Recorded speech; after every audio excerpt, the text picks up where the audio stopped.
ਮੌਲਾ ਮੇਰਾ ਵੀ ਘਰ ਹੋਵੇ, ਉੱਤੇ ਅਲਮਾ ਦੀ ਛਾਂ ਹੋਵੇ।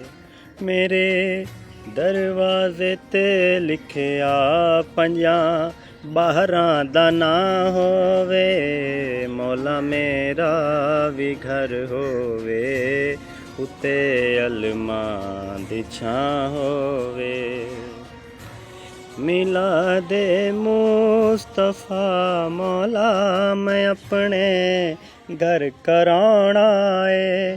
ਹਸਨ ਮੌਲਾ ਦਾ ਦਸਤਰਖਾਨ ਵਿਹੜੇ ਵਿੱਚ ਸਜਾਉਣਾ ਹੈ। ਖਵਾਵਾਂ ਮੈਂ ਜਿੱਥੇ ਲੰਗਰ ਕੋਈ ਐਸੀ ਵੀ ਥਾਂ ਹੋਵੇ। ਮੌਲਾ ਮੇਰਾ ਵੀ ਘਰ ਹੋਵੇ, ਉੱਤੇ ਅਲਮਾਂ ਦੀ ਛਾਂ।